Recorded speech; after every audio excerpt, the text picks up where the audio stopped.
we're going to play a game of Two Truths, One Lie. If you've never played this before, it's exactly like it sounds like. Basically, I'm going to tell you a story that has two parts that's true and one part that is wrong. Okay, here we go. What I want to tell you is that I have a puppy and her name is Jindy. Jindy is a huge puppy and she's really, really fluffy, and Jindy loves to play and she's especially obsessed with playing with balls. Which part do you think is the lie? Is it that my puppy is not named Jindy? Is it that my puppy is not big and fluffy? Or is it that my puppy doesn't like to play and she doesn't love balls?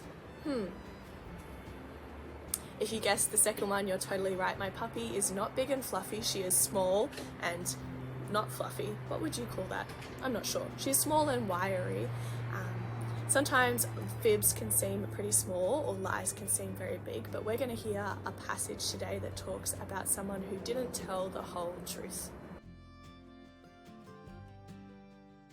All the believers were one in heart and in mind. No one claims that any of their possessions were their own, but they shared everything that they had. With great power, the apostles continued to testify to the resurrection of Jesus, and God's grace was so powerfully at work in them all that there were no needy persons among them. Now a man named Ananias, together with his wife Sapphira, also sold a piece of property. With his wife's full knowledge, he kept back part of the money for himself, but brought the rest and put it at the apostles' feet. Then Peter said, "Ananias, how is it that Satan has so filled your heart that you have lied to the Holy Spirit and have kept for yourself some of the money that you received for the land? Didn't it belong to you before it was sold? And after it was sold, wasn't the money at your disposal? What made you think of doing such a thing? You have not lied just to human beings, but to God." When Ananias heard this, he fell down and he died, and great fear seized all that heard what had happened.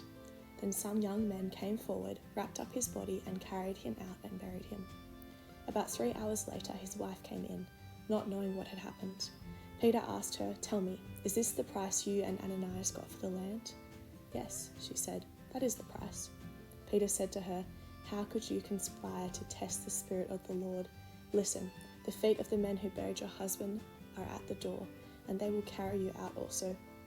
At that moment she fell down at his feet, and she also died.